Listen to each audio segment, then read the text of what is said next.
Bonjour chers téléspectateurs, bienvenue dans votre émission Parole à la diaspora numéro 2. Aujourd'hui, nous allons nous intéresser au changement climatique. Nous savons que le climat mondial a subi beaucoup de perturbations. L'Afrique est un continent qui n'est pas en reste. Pour trouver des solutions, surtout concernant l'Afrique de l'Ouest, particulièrement le Sénégal, nous avons invité M. Benoît Tendeng, qui est un ingénieur en foresterie. Il va nous dresser le bilan de la santé forestière du Sénégal. Il nous parlera également d'éducation pour anticiper sur les futures perturbations causées par les changements climatiques. Notre deuxième invité, il s'agit d'Ibrahima Diaby Gassama, qui est un ingénieur en génie civil. Il va nous parler d'assainissement comme une réponse face aux changements climatiques. Et avec lui, nous allons également trouver des pistes de solutions contre les inondations qui a causé beaucoup de problèmes cet hivernage 2020. Donc, chers téléspectateurs, retrouvez-moi tout de suite, le temps que j'aille trouver mes invités.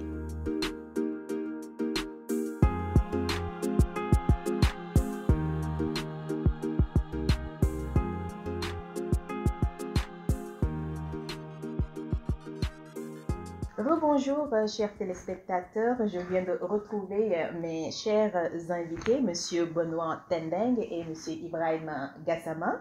Mais avant d'entrer dans le vif du sujet, nous allons voir une vidéo qui résume le thème de notre sujet d'aujourd'hui. À tout à l'heure.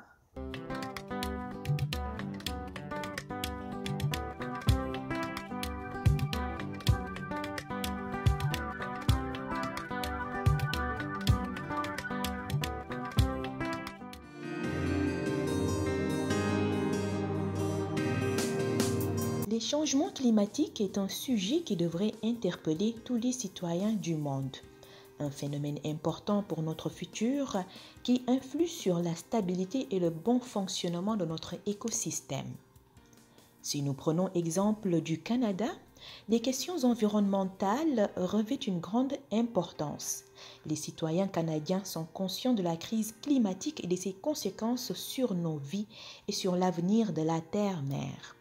D'ailleurs, ils l'ont démontré au mois de septembre 2019 lors de la marche pour le climat. Des milliers de Québécois sont sortis pour prendre la défense de la terre.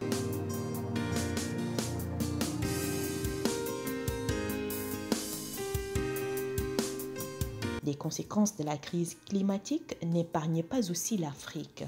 Lors du sommet africain à Marrakech, en marge du COP22, des chefs d'État de certains pays d'Afrique ont pointé le doigt sur les urgences du continent avec des propositions de solutions à travers divers projets. D'après le magazine marocain Tel Quel, qui a repris le plaidoyer de ces chefs d'État en 2016, l'Afrique de l'Ouest est menacée par l'avancée du désert. Pour la contrer, il y a la mise en place de l'Agence sénégalaise de la reforestation et de la Grande Muraille verte. En Afrique centrale, le président Denis Sassou Nguesso a créé un fonds bleu pour la sauvegarde du bassin du Congo. Ce fonds permettra de réaliser des micro-projets touchant aux domaines liés au développement durable, tels que les projets hydroélectriques, le traitement des eaux, l'irrigation des terres cultivables. Au Tchad, le président avait attiré l'attention sur la réduction drastique du bassin du Tchad. En gros, le continent africain fait face à de grands défis. Nous recevons Benoît Tendeng, un ingénieur en foresterie qui a fait ses premiers pas dans le métier au Sénégal après une spécialisation au Québec. Ce fils de la Casamance, établi à Montréal, nous fera le portrait de la santé forestière du Sénégal. Après constat des conséquences de la crise climatique sur certaines régions du pays de la Teranga, des villes côtières comme Saint-Louis, Bargny, Dakar, entre autres. Nous aborderons aussi avec lui les pistes de solutions pour un avenir moins chaotique, un futur où des inondations comme celle de 2020 et qui ont entraîné la perte des quartiers entiers dans la commune de Keur-Massar ne seront que des mauvais souvenirs.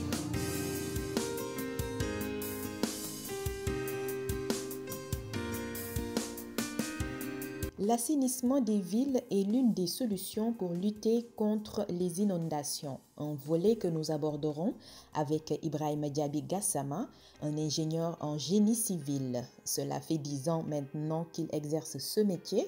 Après quelques années passées en France, M. Gassama est venu s'installer au Canada. Natif de Kolda, une ville située en Haute-Casamance au sud du Sénégal, son baccalauréat, il l'obtient après un brillant cursus au lycée Alpha Molo Baldé. Il sera admis à l'école supérieure polytechnique de Thiès. Ces 2 ans de formation bouclés, il va poursuivre son cycle d'ingénierat en France à Polytechnique de Lille où il obtient un diplôme d'ingénieur en géotechnique génie civil. Il est spécialisé en gestion de projets, de la conception et construction d'infrastructures routières, autoroutières et aéroportières. Il est l'un des 2 représentants du Québec au sein de l'Association de la route au comité technique tunnel.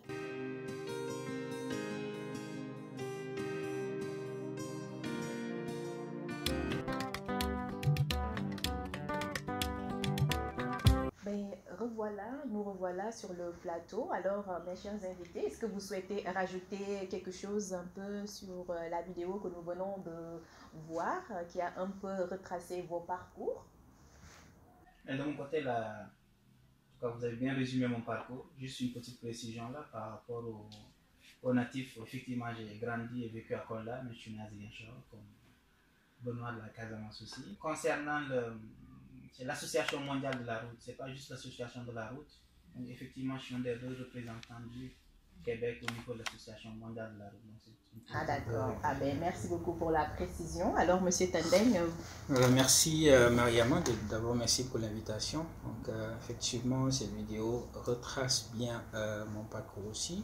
Ce que je peux peut-être préciser, c'est que oui, j'ai commencé mes études au Sénégal, précisément à l'École nationale des cadres de Bambey, appelée maintenant ISFAR, qui forme des ingénieurs dans 3 filières: foresterie, agronomie et production animale. J'ai travaillé au Sénégal dans le cadre d'un programme logé à la direction des eaux et forêts, donc le fonds État-6. Et après ça, j'ai eu la chance d'avoir des responsabilités à Bignona, puis régional à Matam, avant de partir pour continuer mes études en Italie, où j'ai complété un master en géomatique et évaluation des ressources naturelles. Donc c'était assez important pour moi parce que j'avais vraiment des ambitions beaucoup plus un peu de design environnemental pour mieux connaître un peu la santé de la forêt au Sénégal. Je ne me suis pas arrêté là, j'ai eu le goût de continuer de faire un cycle supérieur et c'est ça qui m'a amené au Québec où je me suis spécialisé en biologie forestière, plus dans le cadre de la conservation de la faune et de la flore. Présentement, je travaille pour un organisme qui s'appelle la Société pour la Nature et les Parcs. Notre mission est justement de faire la promotion et la création des parcs au Québec. On est parti au Canada dans le fond et on travaille avec les autorités pour en créer beaucoup plus d'espaces verts qui s'arriment avec l'international, surtout l'UICN, l'Union internationale de conservation de la nature, qui a bâti des critères que le Sénégal d'ailleurs a ratifiés en termes d'engagement pour justement donc aligner la création de ces parcs-là dans le fond. Donc c'est ça un peu mon travail au quotidien. Un parcours très riche. Et vous, Monsieur Gassama, je pense que vous vous êtes installé ici après avoir passé quand même quelques temps en France, je pense. Oui, c'est ça. Donc après l'obtention de mon diplôme d'ingénieur à Lille, donc j'ai travaillé pendant 2 années à Paris. Donc avant de venir m'installer ici au Canada, particulièrement à Québec, où je travaille depuis lors pour le ministère des Transports du Québec et plus particulièrement aujourd'hui au sous-ministériat des grands projets, donc comme coordonnateur de l'ingénierie, donc un des grands projets qui est en cours, donc qui est la rénovation du tunnel du Hippolyte-Lafontaine à Montréal, donc pour ceux qui connaissent Montréal. Voilà, donc c'est un gros projet, donc c'est le 2e grand projet présentement du ministère des Transports en cours là, dont le budget est environ estimé à 1,150 milliards de dollars. Donc si on fait la comparaison, ça fait beaucoup de milliards en francs CFA. Effectivement, donc, présentement je travaille sur ce projet. Et voilà, dans le cadre de ce projet, effectivement, donc on s'occupe pas mal de tout ce qui est volet assainissement, gestion des eaux pluviales, parce qu'il y a le tunnel, quand on parle de tunnel, donc il est immergé, donc il y a la gestion des eaux. Et aussi il y a l'agrandissement et l'élargissement des autoroutes qui traversent Montréal. Et aussi partant de cela, donc on a beaucoup de volets en aménagement qui aussi rentrent dans le cadre aussi de la gestion des eaux pluviales. Eh bien, vous l'aurez compris, chers téléspectateurs, je pense que nous avons vraiment les meilleurs profils pour discuter des défis du Sénégal concernant les changements climatiques. Cependant, ma première question va s'adresser à M. Benoît Tendeng. Ça va être, est-ce que vous pouvez nous faire la situation forestière en ce moment au Sénégal? Très bonne question. La situation forestière, on va d'abord commencer peut-être un peu par situer la couverture forestière au Sénégal. Globalement, la couverture forestière suit un gradient pluviométrique dans le fond, du nord au sud en fait. Donc à partir du nord, on a ce qu'on appelle des steppes, des forêts de type steppe. En descendant un peu au milieu, on a un peu les savanes arborées et arbustives, et un peu vers l'est et le sud, on retrouve donc les forêts claires.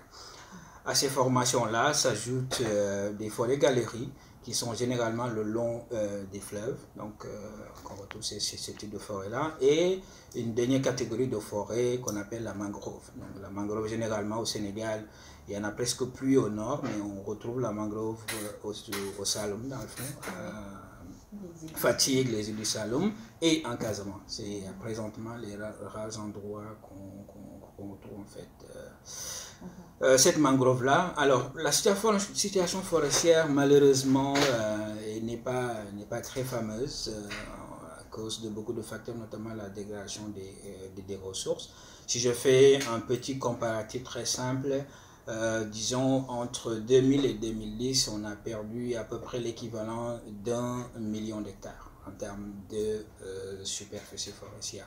Donc les causes sont multiples, on pourrait peut-être aller en détail tout à l'heure, mais voilà, donc on perd quand même des superficies forestières, surtout avec l'avancée du désert du côté nord, mais il y a quand même certaines forêts qui émergent du lot, notamment les forêts qui sont protégées par le service traditionnel, le service forestier, qu'on appelle globalement des forêts classées.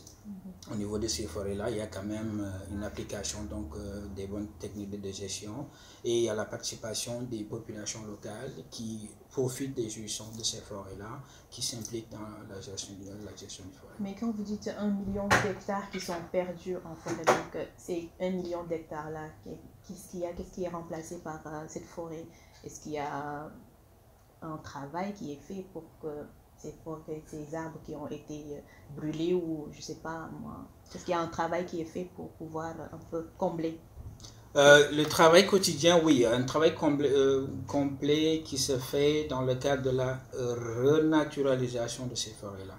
Mais il faut comprendre que c'est pas facile, parce qu'aujourd'hui, si tu vas dans des zones où il y a une problématique d'eau, c'est très compliqué de faire renaître une forêt dans le fond, parce que ça prend déjà des années. Donc voilà, les activités que les gens font, c'est peut-être un renforcement de la végétation à travers des activités de reboisement, essayer de s'organiser pour protéger le peu qui existe en fait dans certaines villes, comme je parle un peu de Louga, entre autres dans le fond. Mais oui, il y a un travail quotidien qui se fait au niveau donc du service forestier, entre autres, pour essayer justement de maintenir déjà ce qu'on a, et essayer de voir un peu dans quelle mesure on pourrait contribuer un peu à renforcer le potentiel forestier. Mais est-ce qu'au Sénégal, nous avons les mêmes types de forêts? On peut les différencier, ou elles sont toutes identiques? Et comme je disais, dans le fond, c'est la situation. Les forêts, on les identifie suivant ce gradient. Mettons, les gens à Matam, par exemple, les types de forêts qu'on a à Matam, ce n'est pas les mêmes types de forêts qu'on a au sud, par exemple. Un exemple, dans des forêts comme de type steppe, c'est un peu comme vraiment des prairies qu'on peut voir ici dans le fond. Il y a vraiment des herbes relativement très basses, étendues d'herbes très basses, et quelques arbres qui sont parsemés. Et au nord, on voit beaucoup plus un peu des arbres épineuses, comme le soumpe, le gibier dans le fond. Là, ce sont ce type d'arbres-là qu'on voit, qui sont adaptés aux conditions de vie. Parce que si on regarde un peu les isoyettes du nord au sud, il pleut à l'exception de cette année-là, il pleut moins au nord et plus au sud, ben, il y a des arbres justement qui sont adaptés à ce genre de climat. Donc on n'a pas les mêmes types de forêts, dépendamment qu'on est au nord ou au sud. Au sud, oui, parce qu'on est un peu plus proche un peu du domaine guinéen, dans le fond. À ce moment-là, oui, la pluviométrie avoisine, je pense, les 1000-1600 annuellement. À ce moment-là, oui, il y a des formations forestières. Et si vous nous faisiez une petite comparaison, par exemple, les forêts du Sénégal en 1960 et maintenant, qu'est-ce qu'on peut dire? On a perdu énormément. On a perdu énormément de superficie forestière. Donc, perdu à cause de plusieurs facteurs. Je pourrais citer l'avancée du désert déjà qui a contribué beaucoup. La sécheresse des années 70. Ça a été un coût énorme au niveau donc des ressources forestières dans le fond, parce que pendant toutes ces périodes dans le fond, les ressources naturelles ont pris un bon coup en fait. Après, dans les années 80, l'État a mis en place des programmes, une approche projet participative qui implique les citoyens dans le cadre donc de la gestion des ressources. Donc ça c'est ce qui a été déroulé dans les années 80, début 90. À partir de 90, surtout en 96, dans le cas, si vous vous souvenez, la décentralisation qui a été amorcée en 96, il y a eu un transfert de compétences, dont 9 compétences ont été transférées aux collectivités locales. À ce moment-là, la gestion des forêts territoriales a été confiée donc, aux collectivités locales dans le fond. Bon, après, il y a toujours cette fameuse chicane, comme quoi il y a eu un transfert des forêts, mais pas de ressources, qui n'ont pas les moyens de gérer ces forêts-là. Mais il faut comprendre que, comme je disais tout à l'heure, si on parle vraiment de chance, on parle un peu de réussite en termes de gestion, c'est vraiment au niveau des forêts classées où véritablement on a de bons résultats. Mais les autres, entre guillemets, forêts que moi j'appelle, qui sont un peu dans le domaine national, qui sont gérées par les collectivités locales, malheureusement, c'est pas tellement ça en termes de protection parce que, on peut le comprendre. En termes de chiffres au Sénégal, il y a combien de forêts classées? Ben, en termes de chiffres, ça c'est une bonne question. Je pourrais peut-être, pour donner un chiffre, j'avoue que je peux pas donner un chiffre, mais on a en fait une catégorie de forêts, parce que le classement de forêts au Sénégal, c'est un décret, c'est le président qui prend un décret, sous proposition bien sûr des autorités compétentes. Et on a des forêts classées qui constituent ce qu'on appelle en fait, qui jouissent d'une protection intégrale. Ça veut dire que c'est un peu le type de réserve dans le fond, des réserves naturelles, où les gens ont accès pour, par exemple, la science ou pour s'occuper un peu de l'écosystème. Il n'y a pas véritablement d'activité de cueillette qui se fait dans ce type de forêt-là. On a les parcs nationaux qui sont une catégorie, disons, de forêts où, bien sûr, on a la gestion des écosystèmes et accès de la population, nécessairement pour beaucoup plus un peu le tourisme de vision. Ça, c'est une catégorie de forêt. On a les réserves communautaires.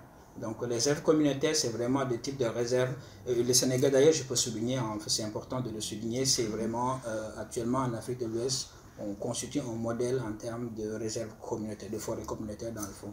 C'est en fait une approche qui répond aux normes de l'UICN. Et cette approche-là implique la population dans la surveillance. Les gens ont le droit d'aller cueillir, les gens ont le droit d'aller profiter un peu de ce qu'offre la forêt, mais ces gens-là participent à travers de petits comités, de comités villageois, intervillageois, à la surveillance et à la gestion. Préservation Exactement, oui. Mais M. Gassama, vous, en tant que natif de la Casamance, je pense, est-ce que vous avez senti qu'il y a quand même un peu de recul au niveau des forêts, particulièrement dans votre région? Est-ce que vous l'avez senti? Oui, en effet, on le sent beaucoup. C'est quand pendant les grandes vacances, quand on rentre, on s'en va au village, par exemple, à Massasson, donc on sent nettement le recul de la mangrove, il n'y en a plus. Et sur la route, on voit quand même beaucoup d'arbres qui sont abattus. Donc on sent, voilà, c'est malheureux de le dire, qu'on est en train de perdre quand même cette verdure, tous nos arbres. Et la question qu'on se pose, est-ce que nos enfants verront les mêmes arbres que nous?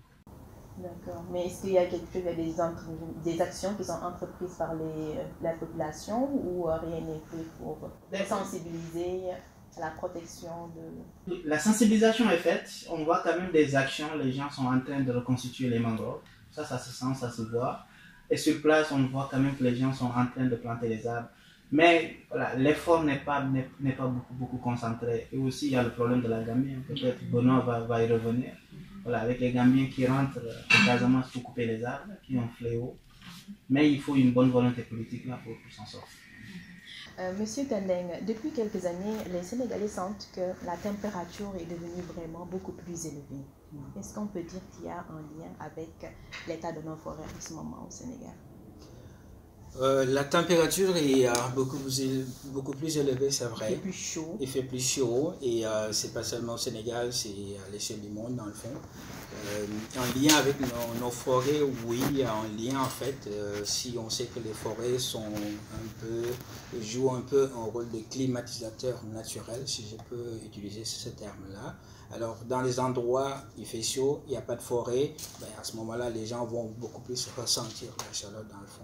Mais la problématique va au-delà. C'est pas en fait l'augmentation de la température et rentre dans le cadre un peu de ce qu'on peut appeler les changements climatiques. Alors, les gens à Dakar, les gens au niveau des côtes ressentent tout ça, c'est parce que la température au niveau donc des mers a augmenté en fait.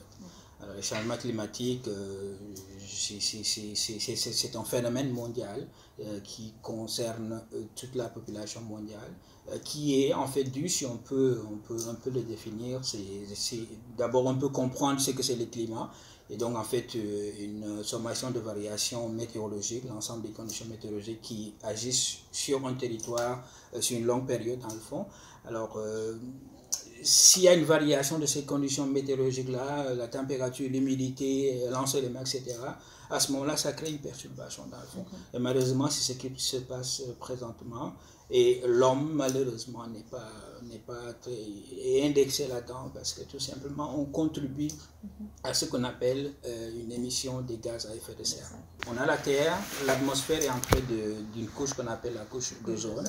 Et cette couche-là regorge en fait de gaz qui sont un peu partout. Je prends l'exemple un peu du méthane, du carbone. En respirant, on inspire et on dégage du CO2.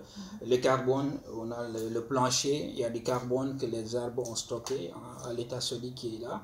Malheureusement, nous, l'humain, d'une façon générale, à travers nos activités industrielles, à travers l'extraction des fossiles, on contribue à libérer ces gaz-là qui, malheureusement, au fil des années, se sont accumulés et se sont condensés en constituant des amas de nuages pour empêcher la chaleur que la Terre reflète dans l'espace et renvoie cette chaleur-là au niveau de la Terre. C'est ça qui fait qu'il y a un réchauffement dans le fond. Donc les êtres humains, pour leurs besoins naturels, ils les influent vraiment sur la nature, perturbent l'écosystème. Tout à fait. Ce qui me permet d'introduire l'exploitation forestière même du Sénégal. Est-ce qu'il y a un lien quand même entre l'exploitation forestière et en ce moment ce que nous vivons? Oui, mais comme je disais, c'est important de comprendre que les changements climatiques, c'est pas à l'échelle locale. C'est un processus mondial. Voilà, c'est ça, chacun vraiment contribue. Et même si on fait une comparaison, en Afrique, on est moins pollueur que d'autres pays développés dans le fond, parce que les premiers acteurs le premier système de production qu'on indexe vraiment, c'est plus l'industrialisation. Maintenant, pour faire un lien par rapport à ce que vous dites, l'exploitation des ressources naturelles, ou du moins les forêts, le rôle des forêts en Afrique, en ce qui nous concerne au Sénégal, comment peut-être ces forêts contribuent un peu à tout ce qui est émission. Par exemple, quand on a beaucoup de feux de brousse en Afrique, notamment au Sénégal. On a beaucoup de feux de brousse, beaucoup de forêts. Quand une forêt brûle, ben, déjà, tu vois un peu, il y a un dégagement de CO2. Et ce CO2, là, où est-ce qu'il s'en va? Il s'en va dans l'atmosphère. La forêt brûle, il y a beaucoup de nutriments qui sont dégagés. Et même les arbres, dans le fond, un arbre qui meurt. Parce que l'arbre, d'une façon générale, et le sol, d'une façon générale, est un puits de carbone, le sol. Parce que les arbres stockent du carbone, et à travers le système racinaire, ce carbone est retenu dans le sol, dans le fond. Mais si une forêt disparaît, ben, ce carbone-là est libéré dans l'espace, dans le fond. Le fait qu'on perd des forêts au Sénégal, ben, ça contribue justement à ce que nos populations déjà manquent de ressources, de un, puis de deux, ça contribue véritablement à ce que le rôle que ces arbres-là jouaient dans le cadre donc d'une protection des populations contre la chaleur, parce que l'arbre faut pas oublier, comme je disais tantôt, c'est des climatisateurs naturels et on le sait d'ailleurs depuis longtemps, quand il fait chaud, nos vieux, bah, ils se ramassent autour des arbres, etc. C'est pour ça. Exactement. C'est pour profiter, non seulement profiter de la fraîcheur, mais aussi voilà, bien respirer, parce que dans la journée, l'arbre dégage de l'oxygène et consomme du CO2 dans le cadre de ce qu'on appelle un peu la photosynthèse dans le fond, parce que l'arbre se nourrit de la lumière, il profite de la lumière pour sécréter des substances et se nourrir dans le fond. Mais je pense que même l'exploitation forestière, quand même, les retombées de cette exploitation-là pourraient servir à combler un peu le vide que nous avons. Est-ce que nous connaissons un peu les chiffres? Oui, il y a de l'exploitation forestière au Sénégal et c'est quand même de l'exploitation qui rapporte énormément au trésor.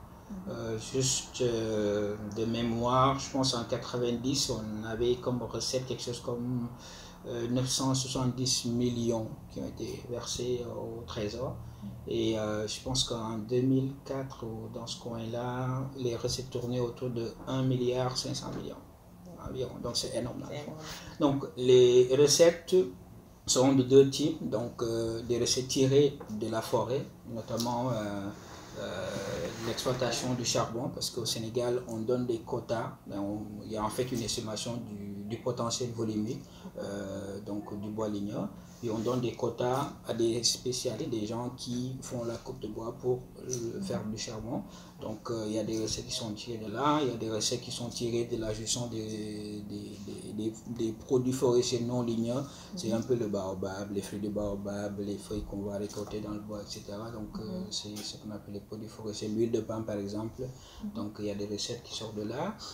Il y a aussi des recettes qui sont tirées un peu des contentieux, depuis des amendes qu'on donne un peu aux gens. Aujourd'hui par exemple, Mariama, si tu quittes Kaolack pour aller à Dakar, tu achètes un charbon de bois, normalement un sac, normalement tu dois avoir un permis de circulation pour pouvoir amener ce sac-là de Kaolack à Dakar. Ouais. Donc tout ça, ça fait des recettes qui rentrent un peu donc, au niveau donc, des caisses de l'État. Pour rebondir par rapport à ce que Benoît a dit, effectivement, lors de mon dernier séjour à Kolda en particulier, donc le problème on le sentait, même pour avoir du charbon c'est un gros problème. Il y a beaucoup de jeunes aussi qui ont des ateliers de menuiserie, même pour accéder au bois, pour faire des lits, des armoires, ils ont vraiment un gros problème d'accès à ces ressources. Donc forcément, donc, il y a un manque à gagner énorme de la part de l'État dans ce sens, parce que c'est pas encadré, surtout avec l'avènement des Chinois aussi. Là. On sent quand même qu'il y a beaucoup de pertes dans ce sens-là présentement au Sénégal. Il va falloir que les autorités réagissent là, pour préserver notre nature. Parce que l'exploitation forestière en soi n'est pas mauvais. Au Canada, nous sommes l'un des grands exportateurs de bois d'œuvre. C'est que tu exploites la forêt, tu coupes des bois, mais il faut les replanter derrière. Donc cette politique-là, donc les ingénieurs forestiers deviennent... Est-ce qu'il y a une réutilisation pour le reboisement? Oui, l'État met énormément de moyens en fait au niveau donc de la gestion de nos forêts, des ressources naturelles d'une façon générale. De mémoire, le budget, je pense, de 2020 tournait autour de 25 milliards. Ben, il faut comprendre qu'au Sénégal, tout est priorité en fait. Hein. Ça c'est parce qu'on fait partie des PMA, les pays les moins avancés.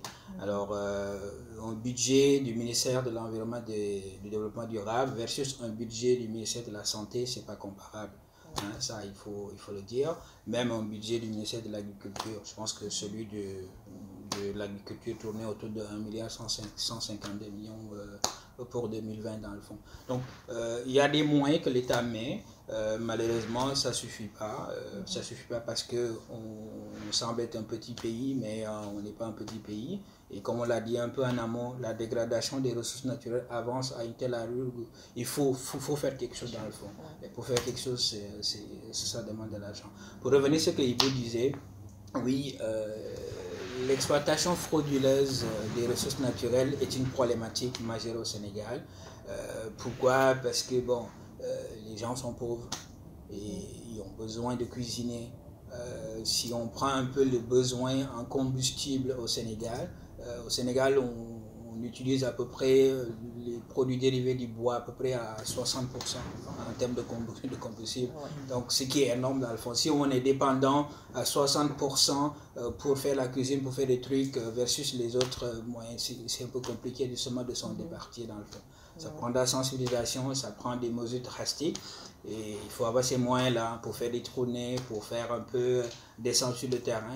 Les services traditionnels ne sont pas nécessairement équipés pour faire la surveillance à tout moment dans le fond.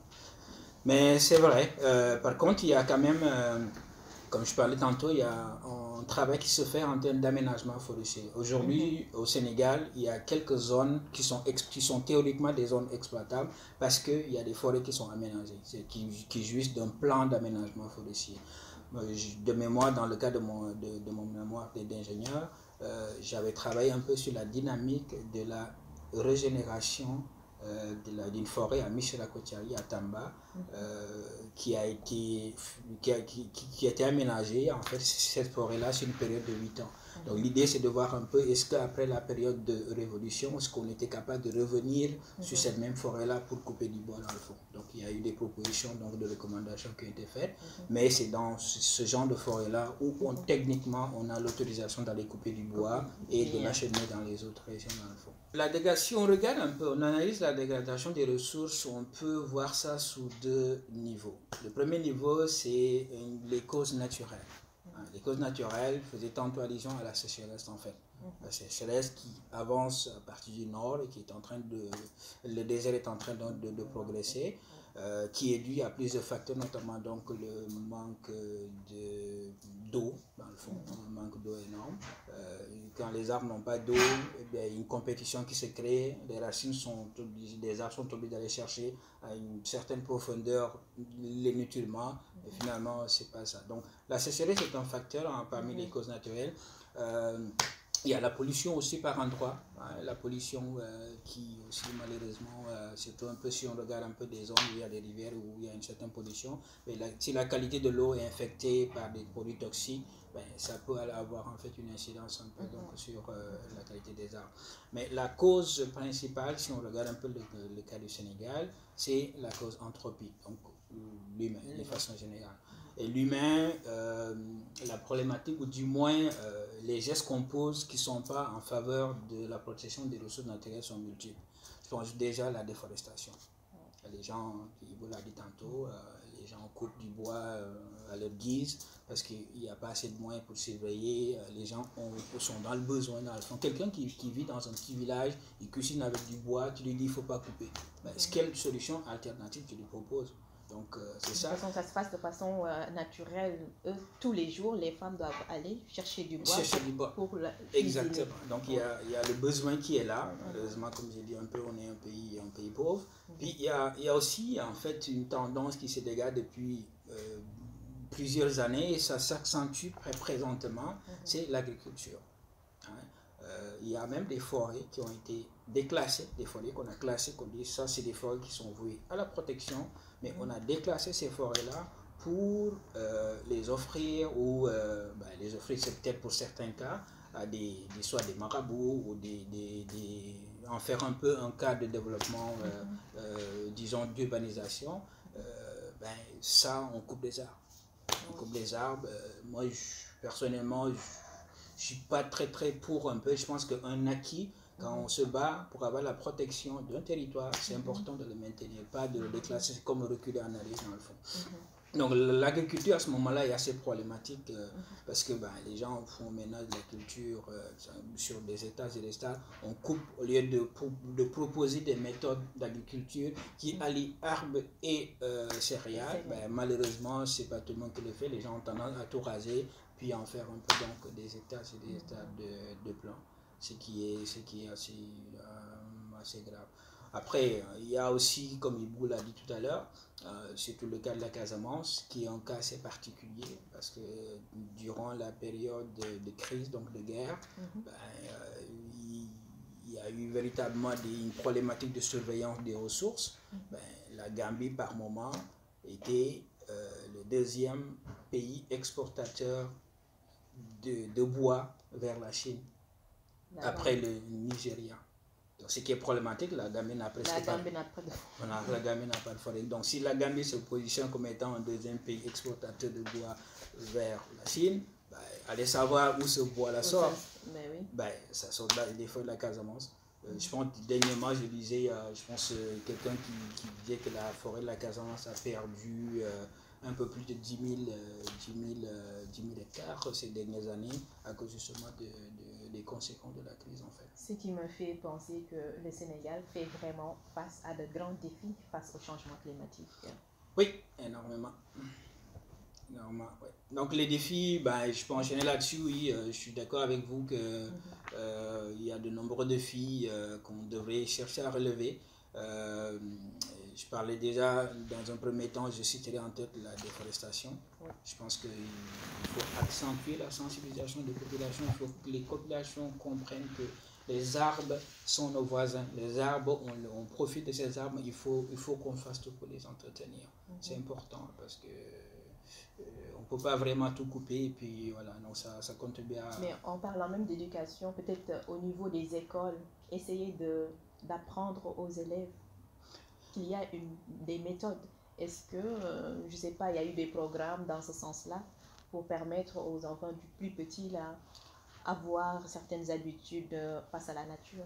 Ça, c'est un bon point. Moi, je suis de ceux qui pensent que l'éducation environnementale, on ne devrait pas attendre, je ne sais pas moi, au collège ou au lycée pour commencer un peu à parler des sciences de la nature.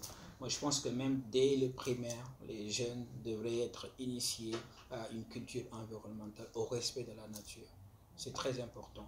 Je ne sais pas comment on pourrait arriver un peu à modifier ça en termes de programme, mais je pense que je partage votre point, c'est très important qu'on commence à sensibiliser. Même la gestion des déchets, les ordures, etc. Les enfants doivent commencer à avoir justement ce réflexe-là de se soucier de l'environnement.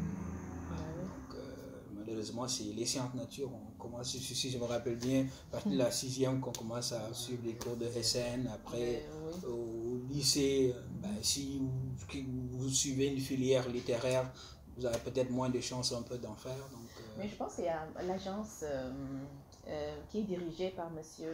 Haïdar El Ali. La Grande Muraille Verte. Oui, qui travaille un peu dans ce sens-là avec les jeunes des associations communautaires. Oui. Parce que cette année, je pense qu'il a même initié les Navétanes verts. Oui. En collaboration avec les collectivités locales. Ça, c'est un bon point. En fait, ce volet-là, c'est un volet que d'autres associations arrivent à faire. Il y a des ONG qui font un peu cette sensibilisation-là. Là, je parlais un peu tantôt d'éducation, c'est dans le cadre du programme global étatique d'éducation. Oui. Maintenant, à côté de ça, oui, avant même de parler de la Grande Muraille Verte, les services forestiers, ils ont des programmes de sensibilisation de la population. Il y a des ONG qui sont logées soit au niveau de la direction des eaux et forêts, qui travaillent des projets, des programmes, qui travaillent de façon spécifiquement dans le cadre de la sensibilisation des populations pour mieux profiter des ressources naturelles. Il y a la NAFA, Projet, etc. Donc c'est des programmes qui ont marqué, qui ont eu de bons résultats. Alors la Grande Muraille Verte, c'est un des enjeux que Wade, à l'époque, le président Wade avait eu à avancer, qui a fait véritablement en fait un consensus à l'échelle de l'Afrique. Le Sénégal, à l'image de plusieurs pays, ou j'ai envie de dire de tous les pays dans le monde, fait face à de grands défis énormes, surtout que voilà, en Afrique, on ressent beaucoup plus les conséquences de ces changements climatiques-là. Mais de façon spécifique pour le Sénégal, de ce que je peux citer comme défi, c'est ça, c'est la déforestation, essayer de trouver des solutions pour limiter justement la perte d'arbres. Je parlerai aussi de pollution, parce que changement climatique rime avec moins de pluviométrie par moment, entre autres. Donc il y aura un besoin d'eau probablement qui va se poser. Il faudrait tout faire justement pour limiter le gaspillage d'eau. Je parlais aussi d'un défi en termes d'assainissement. Parce que les scientifiques nous informent que les conséquences des changements climatiques vont se situer entre autres à 2 niveaux extrêmes. Il y aura de fortes pluies par moment et de forts épisodes de sécheresse en fait dans le fond. Donc s'il n'y a pas un bon plan d'assainissement au Sénégal, ben, on va avoir les conséquences comme on a vu cette année en lien avec la problématique des inondations dans le fond. Donc j'imagine peut-être que mon ami Ibou va se lancer là-dessus. Oui. Pour dire un peu, effectivement, on aura l'occasion d'en parler tantôt. Effectivement, c'est un gros défi. Il y a aussi l'approvisionnement en eau potable. Voilà, on va puiser de l'eau au niveau de la nappe phréatique. Donc si la nappe est plus profonde ou bien s'il ne pleut plus, donc ça c'est un gros défi. Et ce qui est malheureux dans l'histoire, c'est qu'on pollue moins en Afrique, mais on subit, c'est le continent qui subit le plus les effets néfastes des changements climatiques. Parce qu'on regarde en termes de pollution, là, les principaux acteurs de ce changement climatique, c'est les pays européens. C'est pendant la phase de la révolution industrielle. Et là, aujourd'hui, c'est la Chine. Et nous, en Afrique, nous ne sommes même pas encore industrialisés. Mais il faudrait qu'on s'industrialise à un moment donné. Là. Donc, c'est grosso modo le défi. Mais quand on va parler de l'assainissement, effectivement, on va rentrer en détail pour ce volet-là. Pour revenir un peu avec M. Tandeng, le Sénégal quand même travaille beaucoup sur le plan du reboisement. Il y a beaucoup d'actions qui sont menées. Est-ce que vous pouvez nous parler un peu des différentes plantes qui sont utilisées lors de ces reboisements-là? Oui, donc le reboisement fait partie des activités qui s'insèrent bien dans le cadre donc, de la vision, j'ai envie de dire, de la politique forestière au Sénégal. Parce que, comme on l'a dit en amont, au Sénégal, on fait face à une dégradation des ressources naturelles et il y a vraiment une urgence de reforestation, renaturalisation des sites en fait. Donc le reboisement est une des solutions, pour ne pas dire la solution privilégiée et à portée de main que nos services utilisent dans le fond. Alors, au Sénégal, si je fouette un peu la période historique, on a commencé à faire des reboisements massifs, je pense de mémoire, c'est en 1983. Je ne sais pas si vous avez l'écho, chaque année on organise en fait la journée nationale de l'arbre qui se déroule le premier dimanche du mois d'août. Donc ça c'est une activité qui date depuis les années 80. L'objectif de ce programme-là, c'est de faire participer la population à l'échelle nationale dans l'effort de reboisement. Donc on sollicite les associations de jeunesse, on sollicite les jeunes et les femmes, et dans chaque région, l'autorité locale qui est donc le gouverneur pilote cette activité avec le forestier en chef qui est donc l'inspecteur dans le fond.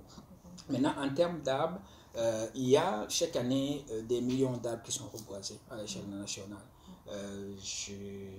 En moyenne, si je prends par exemple, je pense entre 2000 et 2005, je pense que... Non, mais chaque année, en fait, il y a à peu près l'année passée, il y a à peu près 24 millions d'arbres qui ont été reboisés dans le fond.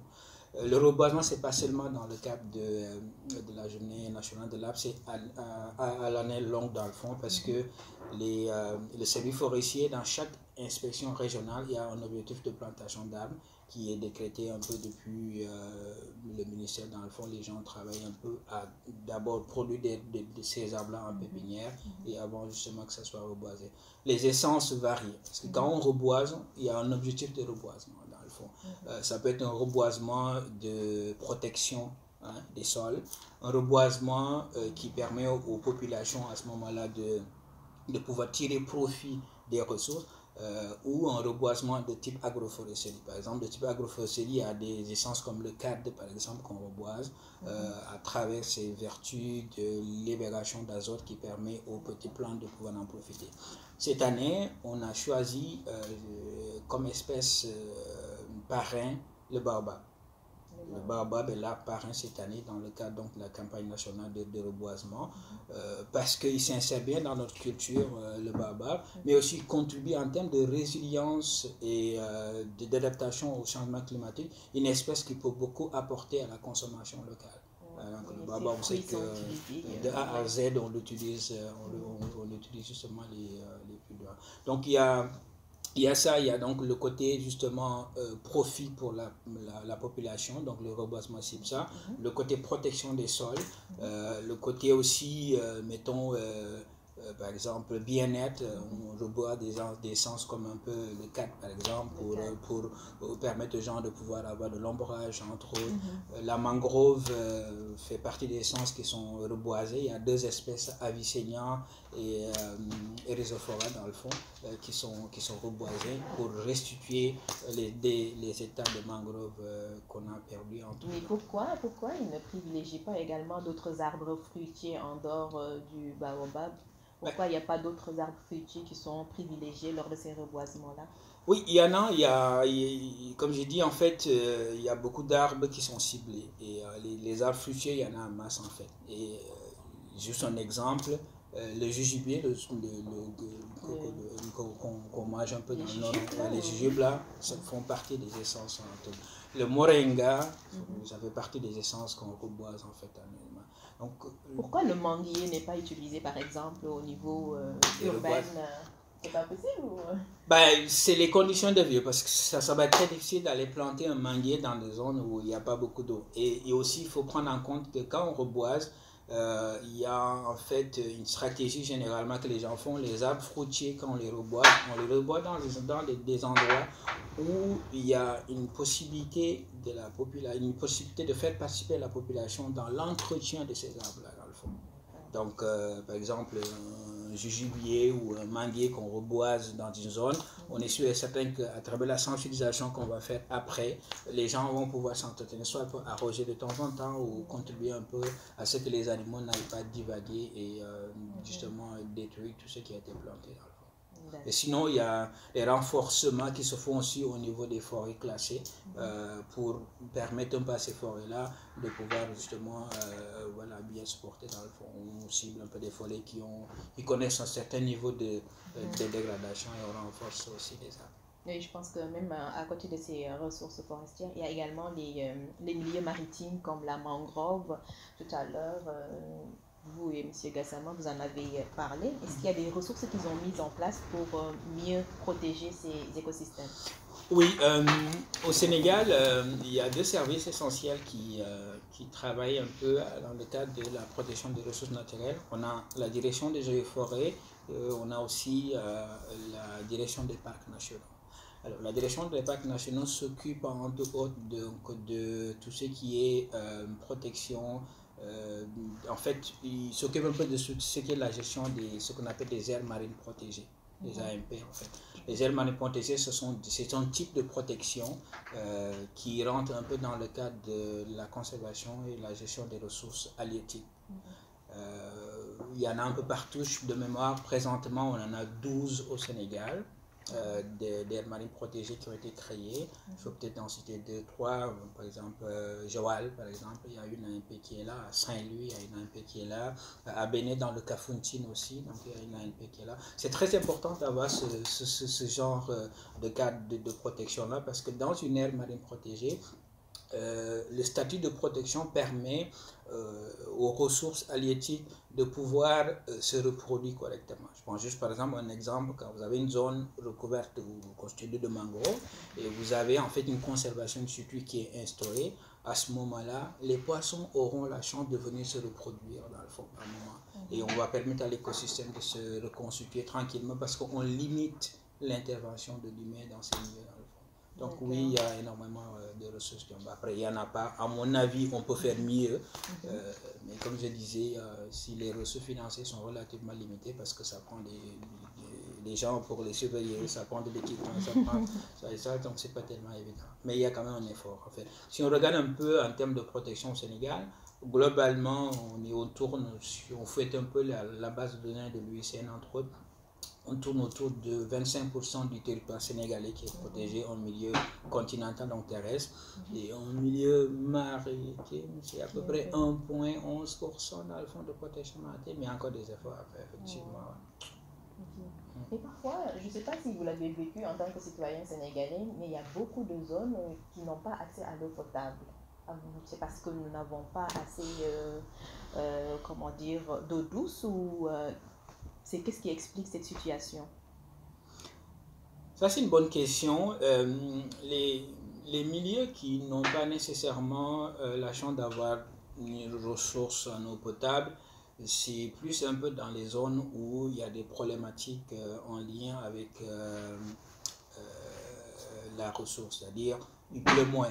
Mais quand il pleut moins, ben, la nappe ne se renouvelle pas. La nappe phréatique, comme je disais, ne se renouvelle pas ou ne se renouvelle pas comme on le souhaitait. À ce moment-là, c'est très compliqué d'aller foirer, de creuser des puits. Je vois par exemple, je me rappelle quand je travaillais à Matam, ben, je travaillais un peu dans le cadre de la réhabilitation de forêts parce qu'on avait un périmètre forestier, mais les femmes n'avaient pas d'eau pour pouvoir arroser les plants. Il a fallu qu'on s'active un peu à Lumbal Baladi, ce village-là, pour arranger le forage et permettre aux femmes de pouvoir bénéficier donc de l'eau. Donc, techniquement, c'est ça, c'est qu'il y a la problématique donc, de la pluviométrie qui fait que dans ces zones-là, il y a un problème d'eau, mais il y a certaines zones où il y a une problématique de salinité. Donc, une problématique de salinité qui fait en sorte que les populations qui sont là, l'eau est là, mais c'est de l'eau salée. Il ne faut pas justement en bénéficier dans le fond. Donc, est-ce qu'on s'attend à ce que d'ici les années à venir, qui connaît un problème d'eau potable, c'est pas exclu, surtout qu'on est dans un contexte de réchauffement climatique où on parle un peu, on s'attend à ce qu'il y ait des épisodes de sécheresse ardus qui arrivent, c'est possible dans le fond. C'est une vraie problématique, notamment là, quand tu vas dans certaines zones reculées de la Casamance où il y a la salinisation. Donc il y a l'eau de mer qui vient envahir les fleuves, là, donc tous les fleuves sont devenus salés. Donc là c'est un gros problème. Et le deuxième, effectivement, il y a des endroits où la nappe phréatique est peu profonde. Mais malheureusement les populations n'ont pas des moyens pour pouvoir les exploiter. Et c'est paradoxal, hein? Dans ces localités ils n'ont pas d'eau potable parce qu'ils n'ont pas les moyens. Effectivement, maintenant remontant plus au nord du Sénégal, où la nappe est plus profonde, mais il y a des moyens, il y a toujours des moyens d'aller chercher l'eau plus profondément. Mais il faut quand même la volonté effectivement politique, mais aussi c'est les moyens financiers qui manquent le plus. Donc tous les deux en tant qu'experts, donc vous cautionnez quand même l'installation d'usines de dessalement à l'eau de mer de Dakar. J'ai eu vent personnellement, je vais peut-être laisser vous après parler, j'ai eu vent de cette usine-là. Il faut peut-être comprendre un peu dans quel contexte cette usine, c'est quoi le besoin en amont dans le fond là, parce que de ce que je comprends, Dakar fait à peu près quoi, 22% de la population du Sénégal, à peu près un peu plus de 3 millions de gens. Un quart de la population sénégalaise se concentre à Dakar. Tout à fait. Donc, il faut s'attendre à ce que, véritablement, il y ait une problématique d'approvisionnement en eau douce, en eau potable, dans le fond. Et figurez-vous que l'eau que les gens boivent à Dakar, en partie, il vient du nord, il vient du lac de Guiers, il vient de Saint-Louis, à peu près 250 à 300 km de là, dans le fond. Donc, ça couvre, je pense que si je m'abuse, à peu près peut-être une trentaine de pourcentages. Puis le reste, c'est des forages, etc., dans le fond, qui alimentent. Donc, de l'eau qui arrive de Saint-Louis, là, du nord, là, pour venir alimenter la population de Dakar, il faut s'attendre à, par moment, avec la vétusté des moyens qui sont employés, qu'il y ait parfois des ruptures. Donc, personnellement, je ne suis pas contre qu'il y ait une usine de dessalement à Dakar, parce que, selon les dires, ça pourrait contribuer à améliorer l'approvisionnement.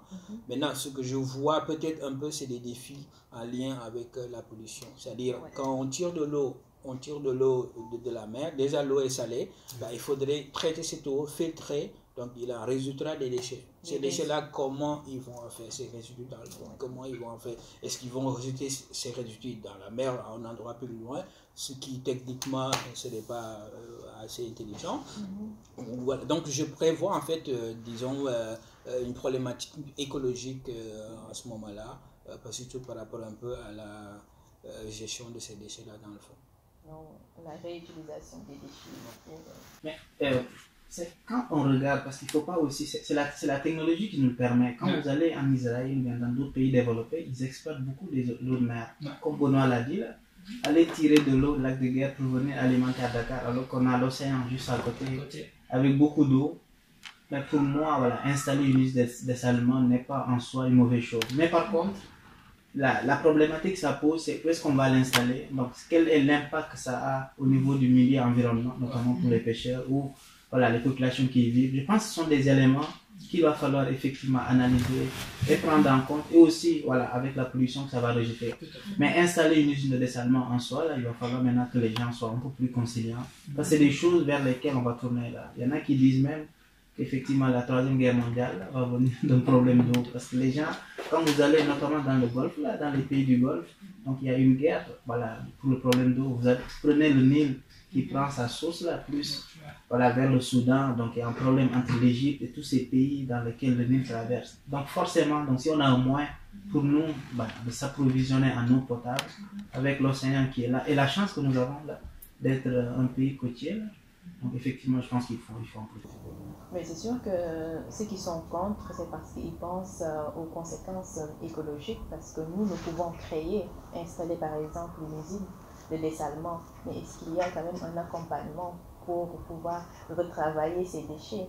Que la population, quand même, ceux qui sont contre, ils sont quand même dans le droit. Tout se fait, donc c'est des défis et des volontés. Mais effectivement, nous en Afrique, voilà, donc tout ce qui est traitement de déchets, nous sommes encore à des années-lumière. Mais quand on va dans les pays développés qui tiennent compte de l'environnement, qui tiennent compte du recyclage des différents déchets, là, il y a de la technologie, là, il y a des techniques pour le faire. Maintenant, voilà, est-ce que nos gouvernements vont l'appliquer jusqu'au bout? Est-ce qu'il y aura le suivi qui malheureusement est le gros tard des pays africains? Voilà, c'est juste sur ces points-là qu'il va falloir être vigilant. Mais en soi, l'exploitation, c'est à la mode là. Donc il faut vivre aussi avec son temps.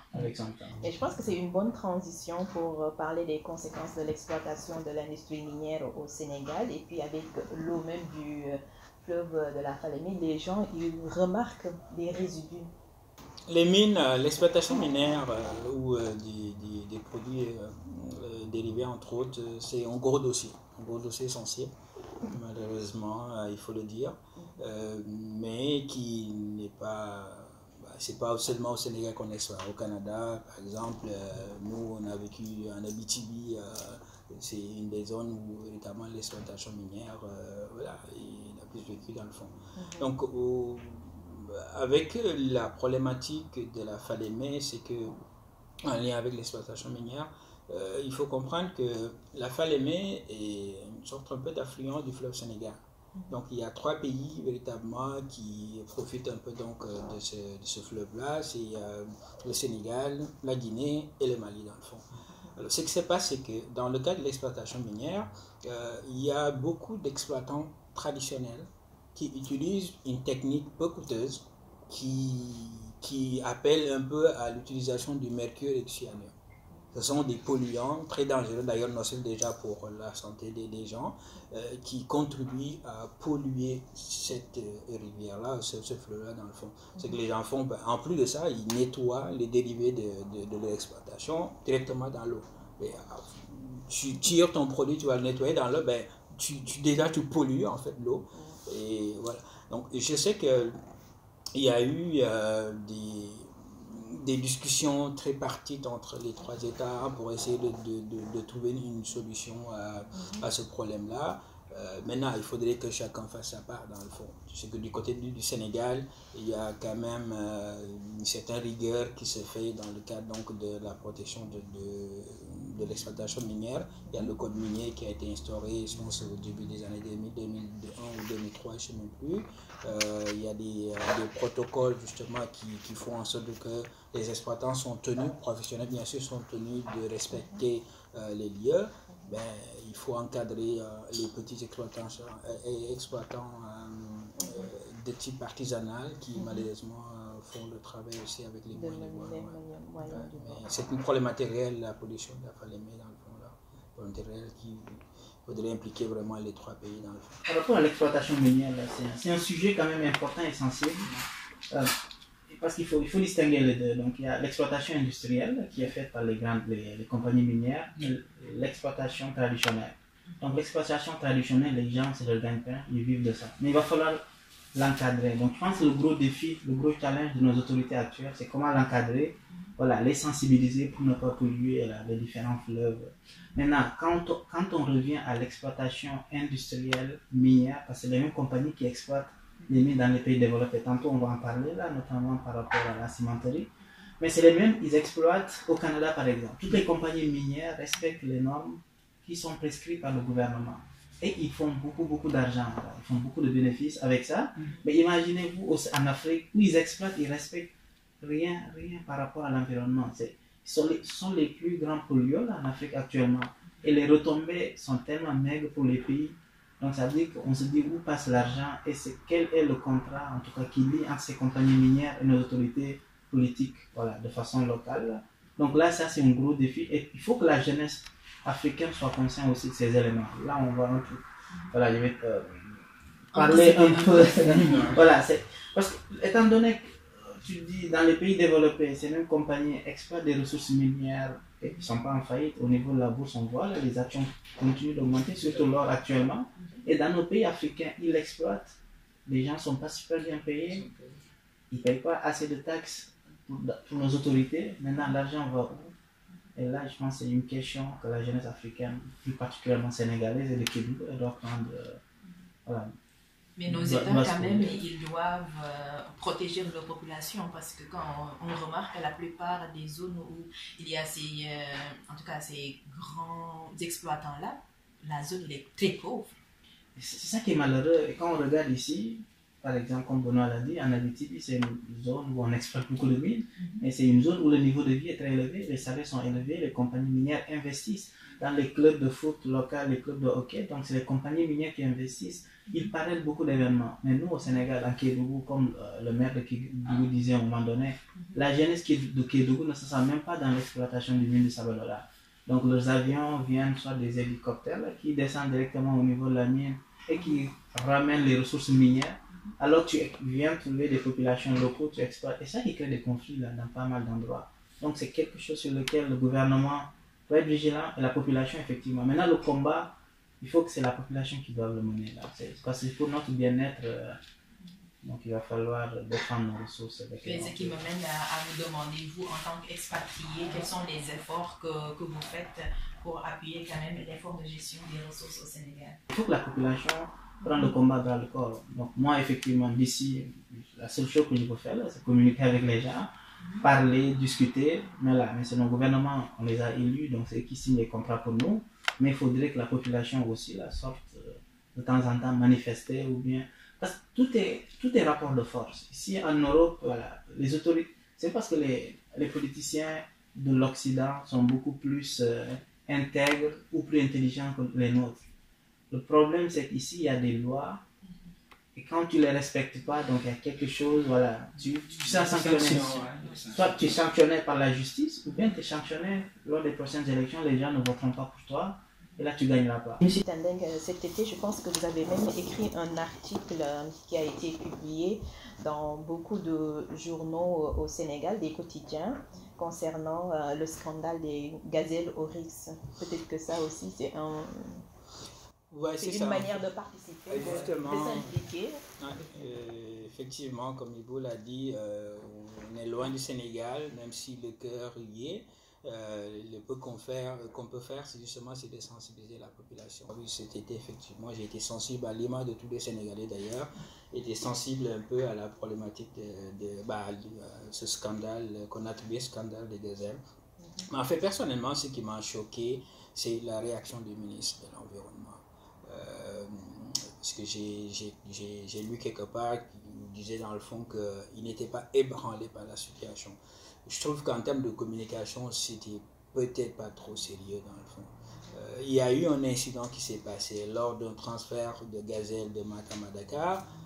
Il y a eu des pertes. Je pense que la première posture au début aurait été juste de prendre acte et d'informer les Sénégalais qu'il y aura une enquête indépendante qui va permettre justement de faire la lumière sur la mort des gazelles. Mais dit que vous n'êtes pas ébranlé par ce scandale. Moi, je pense que c'est un non-respect manifeste donc à ces animaux qui ont été perdus et qui, encore une fois, c'est un bien de l'État, donc un bien de tous les Sénégalais, mais aussi un non-respect à tous ces collègues, amis, professionnels qui se sacrifient vétérans pour protéger donc les ressources naturelles au Sénégal. L'une des choses que nous on fait, c'est ça, c'est vraiment de discuter, de sensibiliser, de participer à des études. Il m'arrive de participer à des lectures de mémoire d'étudiants, un collègue qui a besoin d'une certaine assistance pour analyser des données, par exemple, j'essaie de m'investir un peu pour l'aider parce que je sais que je le fais pour mon peuple et je le fais justement pour permettre à ce que cette personne-là soit un peu plus à l'aise dans le cadre de son travail. Il faut reconnaître qu'il y a des responsables qui sont là présentement au Sénégal, qui sont payés pour gérer les ressources naturelles. Et voilà, donc il faudrait... D'ailleurs même, je pense que j'ai oublié de vous poser cette question. Est-ce qu'au niveau des universités, chez Anta Diop ou même Gaston Berger, il y a des départements de recherche concernant la foresterie et même du maintien de notre patrimoine forestier? Bon, il y a des recherches qui se font au Sénégal dans le cadre global de l'environnement, la gestion des ressources naturelles, oui. Par exemple, à l'université, vous parlez de l'université Cheikh Anta Diop, il y a l'ISE, l'Institut des sciences de l'environnement, juste derrière la faculté des sciences, qui véritablement fait un travail extraordinaire dans le cadre donc d'un intérêt pour mieux connaître nos ressources. Et même toujours, je pense, dans l'université, l'IFAN, ils ont un département botanique, géologie, où il y a des travaux de recherche aussi qui se font. Au Sénégal, quand on parle un peu de recherche, c'est plus... il y a les écoles classiques dans le fond. Il y a l'ENSA, où les ingénieurs qui sont là, l'ENSA et l'ENSER dans le fond, maintenant qu'on a regroupé en l'université de Thiès dans le fond, qui produisent des ingénieurs, mais orientés vers la production de mémoire, donc de recherche, qui contribuent véritablement à apporter en fait une certaine connaissance au niveau donc des ressources naturelles forestières. Il y a l'ISRA, qui fait aussi des travaux de recherche un peu côté semences. Accompagne les agriculteurs. Exactement, mais ils ont en fait des laboratoires de production de semences forestières.